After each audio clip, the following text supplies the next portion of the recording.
Hello दोस्तों, MPPSC Hindi के YouTube channel पर आप सबका स्वागत है।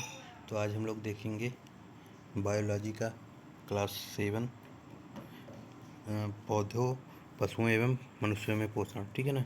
पोषण क्या है? सजीवों में उपापचयी प्रक्रियाओं हेतु वृद्धि एवं विकास के लिए आवश्यक पदार्थों को ग्रहण प्राप्त करना ही पोषण कहलाता है। ठीक है ना, देख लेंगे। सजीवों में उपापचयी प्रक्रियाओं हेतु वृद्धि एवं विकास के लिए आवश्यक पदार्थों को ग्रहण प्राप्त करना ही पोषण कहलाता है। ठीक है ना। उदाहरण क्या? पोषण में क्या क्या आते हैं? कार्बोहाइड्रेट, वसा, प्रोटीन, विटामिन, खनिज लवण इत्यादि। ठीक है। नोट में देखते हैं क्या लिखा हुआ है। मान लीजिए 3 नंबर में ही मेंस के लिए पूछ लिया पोषण क्या है। ठीक है ना। जैसे इस समय मेंस हो रहा है तो आप लोग देख ही रहे हैं कि कैसे क्वेश्चन आ रहे हैं। तो पोषण क्या है? 3 मार्कर में पूछ सकता है।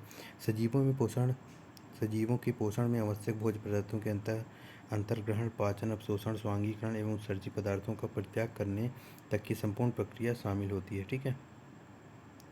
पोषण की विधियाँ देखते हैं। पोषण की विधियाँ तो ये नोट में जो है पाचन, अवशोषण, स्वांगीकरण, उत्सर्जित पदार्थों का परित्याग करने तक की संपूर्ण प्रक्रिया में पोषण होता है। जैसे मनुष्य में मुख गुहा से भोजन जाता है और फिर जो पाचन के बाद छोटी आंत, बड़ी आंत, आमाशय में पाचन के पश्चात जो अपशिष्ट पदार्थ निकलता है तो उस मल के रूप में, वहाँ तक की पूरी प्रक्रिया जो होती है क्या कहलाती है? पोषण यानी पाचन कहलाती। परित्याग करने तक की संपूर्ण प्रक्रिया शामिल होती है पोषण में। ठीक है ना। तो पोषण की विधियाँ देखते हैं। 2 प्रकार के होते हैं पोषण: स्वपोषी पोषण और परपोषी पोषण। ठीक है। स्वपोषी पोषण कौन करते हैं? उत्पादक वर्ग या सुपोषी वर्ग करते हैं। स्वपोषी पोषण क्या कहलाते हैं? जो स्वयं भोजन अपना बनाते हैं। परपोषी पोषण क्या होता है? जो दूसरों पर अपने भोजन हेतु निर्भर होते हैं, जैसे प्राणी संभोजी, परजीवी, सहजीवी, प्रतोपजीवी। ठीक है ना। नेक्स्ट देखते हैं स्वपोषी वर्ग स्वयं खुद। स्वपोषी का अर्थ क्या होता है? खुद स्वयं या पोषण। ठीक है ना। पोषी का मतलब है पोषण और स्व का मतलब है खुद या स्वयं। ठीक है। वह पोषण जिसमें परजीवियों द्वारा स्वयं अकार्बनिक अणुओं से जटिल कार्बनिक यौगिकों का निर्माण किया जाता है। तो भोजन सामग्री का निर्माण किया जाता है। स्वपोषी प्रक्रिया अपनाने वाले जीवधारियों को ही स्वपोषी उत्पादक कहा जाता है। उदाहरण क्या है? पादप, सूक्ष्मजीव, स्वपोषी जीवाणु आदि क्या कहलाते हैं? जो स्वपोषी होते हैं कौन? पादप और सूक्ष्मजीव। सभी हरे पौधे प्रकाश की उपस्थिति में जल व CO2 का उपयोग करते पत्तियों में उपस्थित पर्णहरित की सहायता से कार्बनिक पदार्थों का संश्लेषण करते हैं। यह प्रक्रिया क्या कहलाती है? प्रकाश संश्लेषण कहलाती है। ठीक है। नेक्स्ट देखते हैं परपोषी या विषमपोषी उपभोक्ता वर्ग।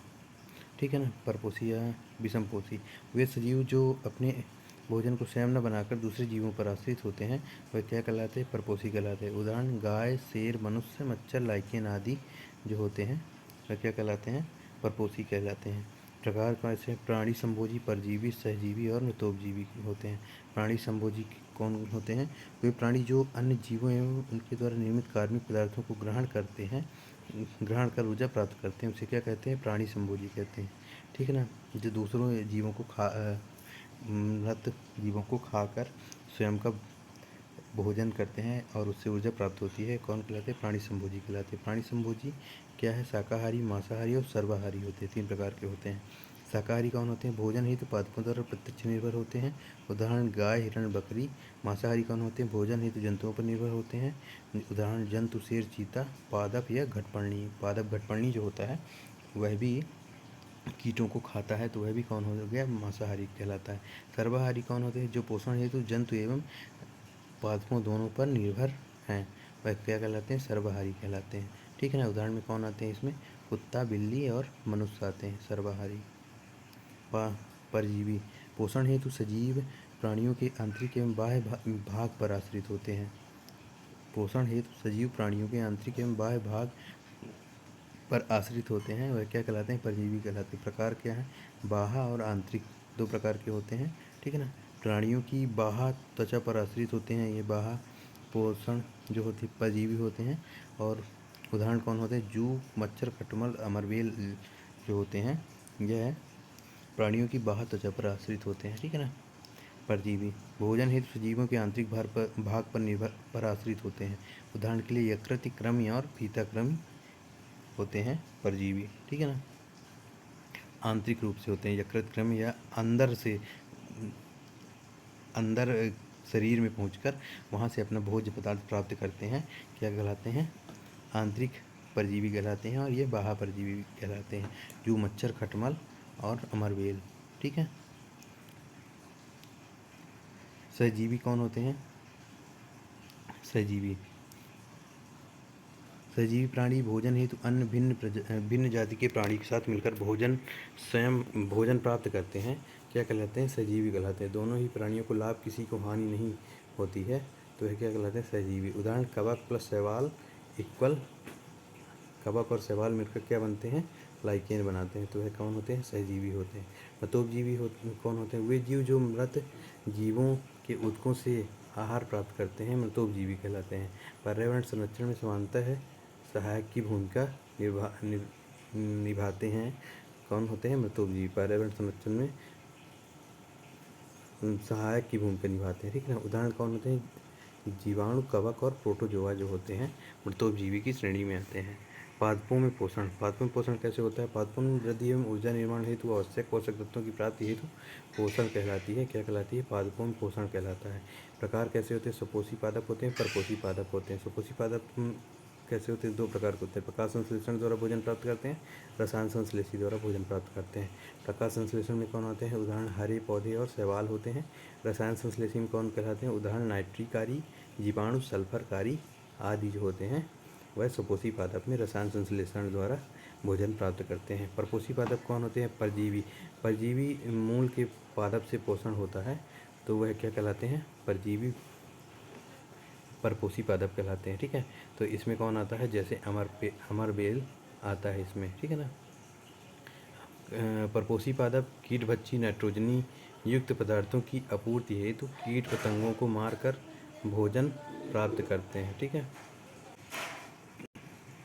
तो कीटभक्षी कौन होते हैं? नाइट्रोजनी युक्त पदार्थों की आपूर्ति हेतु कीट पतंगों को मारकर भोजन प्राप्त करते हैं, वे क्या कहलाते हैं? कीटभक्षी कहलाते हैं। स्थान जहाँ N2 की कमी हो वहाँ यह पाए जाते हैं, साथ ही प्रकाश संश्लेषण करते हैं कीटभक्षी जो होते हैं। मृतोपजीवी कौन होते हैं?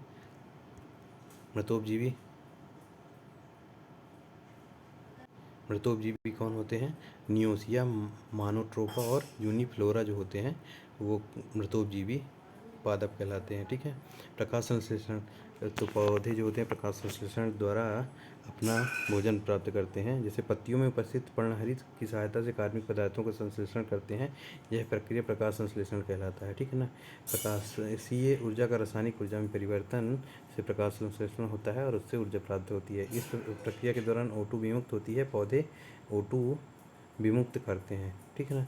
जैसे सूत्र देखिए, इसका सूत्र 6CO2 + 12H2O और प्रकाश संश्लेषण की उपस्थिति में प्रकाश संश्लेषण करते हैं क्लोरोफिल की उपस्थिति में, तो क्या बनता है? ग्लूकोज बनता है।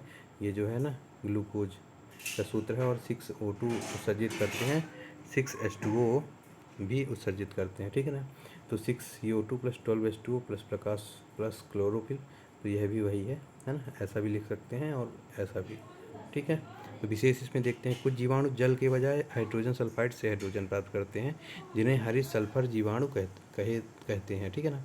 तो इस वीडियो में इतना ही। Thank you. चैनल को लाइक, शेयर और सब्सक्राइब करें।